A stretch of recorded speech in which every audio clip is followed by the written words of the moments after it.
एक बार एक शिकारी शिकार करने के लिए जंगल में पहुंचा। उसने अपने तीर पर बहुत ही खतरनाक जहर लगाया और शिकार को निशाना बना करके उसने तीर को छोड़ा, लेकिन उसका तीर चूक गया और तीर एक पेड़ पर जा लगा। वह पेड़ बहुत ही हरा भरा और बहुत सारे तोते उस पेड़ पर रहते थे। जैसे ही वह जहरीला तीर उस पेड़ पर जाकर लगा, वह पेड़ धीरे धीरे सूखने लगा और उस पेड़ पर जो भी तोते रहते थे वह एक एक करके उस पेड़ को छोड़कर जाने लगे। उस बड़े से पेड़ के कोटर में एक बहुत ही बूढ़ा तोता रहता था, जो बहुत ही धर्मात्मा और अच्छे मन का था। सभी तोते उस पेड़ को छोड़कर जाने लगे थे, लेकिन वह बूढ़ा तोता जाता था, दाना लेकर के आता और उसी कोटर में आकर के बैठ जाता था, परंतु उस पेड़ को छोड़ने को तैयार नहीं था।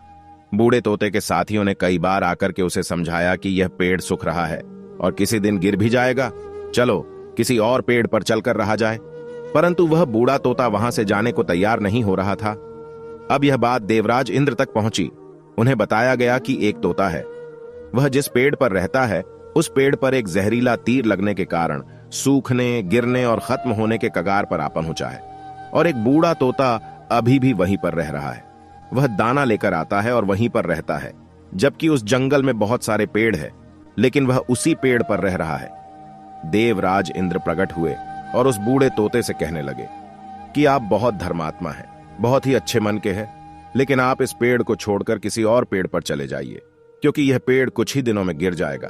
तालाब के पास में बहुत से बड़े बड़े हरे भरे पेड़ है, बड़े बड़े कोटर है, उन पेड़ों पर फल भी लगे हुए हैं, उन्हें वहीं पर तोड़कर खा सकते हैं, परंतु यहां से आप चले जाए। तोता बोला, माफ कीजिएगा, इस पेड़ ने मुझे जीवन दिया है, शिकारियों से मेरी रक्षा की है, हर मौसम में मेरे साथ रहा है, ये कोटर मेरा घर है, यहां मैं पला बड़ा हूं, इस पेड़ को मैं छोड़कर कैसे जा सकता हूं? इस पर संकट आया है तो क्या मैं इसे छोड़कर चला जाऊं? मैं ऐसा कभी नहीं कर सकता। देवराज इंद्र तोते के इस बात से बहुत ही प्रसन्न हुए। उन्होंने तोते से कहा, मैं आपके इस बात से बहुत ही खुश हूं, मांगो जो आपको मांगना हो। उस बूढ़े तोते ने कहा, मुझे बस इतना मांगना है कि जिस पेड़ ने मुझे जन्म दिया, जहां मैं रहा पला बड़ा, जिसे आप मेरा जन्म भूमि कह सकते हो, आप इसे फिर से वैसा ही हरा भरा कर दो जैसा यह था। देवराज इंद्र ने अमृत से उस पेड़ को सिंच दिया और पहले की तरह हरा भरा कर दिया।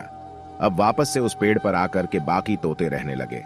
वह बूढ़ा तोता कुछ समय तक और जिंदा रहा, फिर उसकी मृत्यु हो गई और वह स्वर्ग में चला गया। यह कहानी हमें सिखाती है कि जब भी किसी इंसान का बुरा दौर आता है तो वह टूटा हुआ होता है, उसे किसी के सहारे की जरूरत होती है, किसी की आवश्यकता होती है।